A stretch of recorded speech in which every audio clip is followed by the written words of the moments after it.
Proclamação do Evangelho de Jesus Cristo, segundo Lucas. Naquele mesmo dia, o primeiro da semana, 2 dos discípulos de Jesus iam para um povoado chamado Emaús, distante 11 quilômetros de Jerusalém. Conversavam sobre todas as coisas que tinham acontecido. Enquanto conversavam e discutiam, o próprio Jesus se aproximou, começou a caminhar com eles. Os discípulos, porém, estavam como que cegos e não o reconheceram. Então Jesus perguntou: "O que ides conversando pelo caminho?" Eles pararam com o rosto triste e um deles, chamado Cleófas, lhe disse: "Tu és o único peregrino em Jerusalém que não sabe o que aconteceu nesses últimos dias?" Ele perguntou: "O que foi?" Os discípulos responderam: "O que aconteceu com Jesus Nazareno, que foi um profeta poderoso em obras e palavras diante de Deus, diante de todo o povo. Nossos sumos sacerdotes, nossos chefes, o entregaram para ser condenado à morte e o crucificaram. Nós esperávamos que ele fosse libertar Israel, mas, apesar de tudo isso, já faz 3 dias que todas essas coisas aconteceram. É verdade que algumas mulheres do nosso grupo nos deram um susto. Elas foram de madrugada ao túmulo e não encontraram o corpo dele. Então voltaram, dizendo que tinham visto anjos, que estes afirmaram que Jesus está vivo. Alguns dos nossos foram ao túmulo e encontraram as coisas como as mulheres tinham dito. A ele, porém, ninguém o viu." Então Jesus lhes disse: "Como sois sem inteligência e lentos para crer em tudo que os profetas falaram? Será que o Cristo não devia sofrer tudo isso para entrar na sua glória? E começando por Moisés e passando pelos profetas, explicava aos discípulos todas as passagens da Escritura que falavam a respeito dele. Quando chegaram perto do povoado para onde iam, Jesus fez de conta que ia mais adiante. Eles, porém, insistiram com Jesus, dizendo: "Fica conosco, pois já é tarde e a noite vem chegando." Jesus entrou para ficar com eles.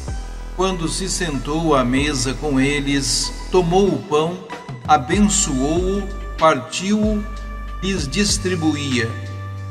Nisso, os olhos dos discípulos se abriram e eles reconheceram Jesus. Jesus, porém, desapareceu da frente deles. Então, um disse ao outro: "Não estava ardendo o nosso coração quando ele nos falava pelo caminho, nos explicava as Escrituras?" Naquela mesma hora, eles se levantaram e voltaram para Jerusalém, onde encontraram os 11 reunidos com os outros. A estes confirmaram: "Realmente, o Senhor ressuscitou e apareceu a Simão." Então os 2 contaram o que tinham acontecido no caminho e como tinham reconhecido Jesus ao partir o pão. Palavra da salvação.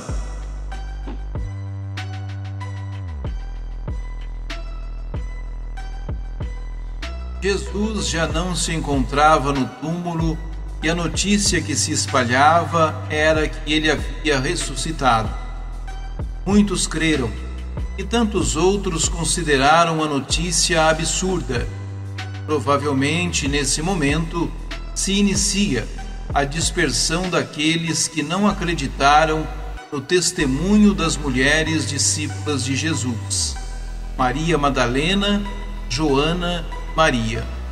Entre desconfiados, há 2 discípulos que resolvem se afastar de Jerusalém. a cidade ainda respirava ares de ameaça. Os acontecimentos eram ainda bastante recentes, e o mais apropriado era se afastarem em direção a um vilarejo chamado Emaús. 10 quilômetros separam a cidade de Jerusalém do vilarejo de Emaús. Pode-se dizer, porém, que quanto mais eles se afastavam da cidade de Jerusalém, mais ela se fazia presente neles. Conforme caminhavam, os dois conversavam a respeito dos últimos acontecimentos. Seus pés os levavam para longe da cidade, mas a mente deles ainda se encontrava lá. Possivelmente estavam desanimados e a esperança lhes havia fugido por entre os dedos. Teriam de reiniciar a vida. Apostaram-na no projeto de Jesus, e nesse momento, para eles, Jesus se encontrava morto. Os dois discípulos fugiam do furacão que havia atingido toda a comunidade. A fuga era a única aparente saída para eles. Mas justamente nesse caminho é que Jesus se aproxima e passa a caminhar ao lado deles. Não somente caminha, mas também inicia diálogo. Os discípulos têm os olhos embaçados de tal forma que não reconhecem aquele que caminha com eles. Têm olhos e não podem enxergar. Jesus provoca: sobre o que vocês estão falando?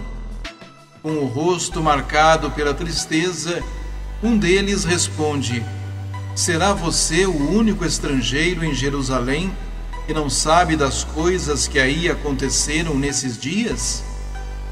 Caracterizam os dois discípulos olhos que não conseguem ver com clareza, faces marcadas pela tristeza, pés que caminham sem esperança, mentes que não conseguem interpretar os últimos acontecimentos e corações que se esfriaram por falta de fé. Jesus faz uma primeira catequese aos dois discípulos desiludidos.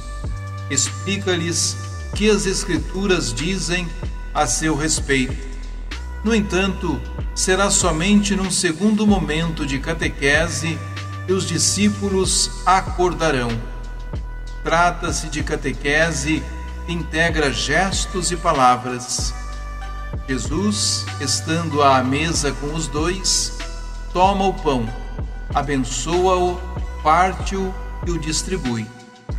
Nesse momento, os olhos dos discípulos se abrem, conseguem reconhecer Jesus, recordando-se de que, desde a primeira catequese, o coração deles ardia por causa das palavras que ouviram no caminho. Aqueles dois já não são os mesmos que haviam saído de Jerusalém. Haviam sido transformados e, por conta disso, resolvem voltar para o lugar de origem. Voltam, já não vazios, sem sentido de viver. Trazem no coração e na mente a mais fantástica das mensagens: Jesus realmente está vivo.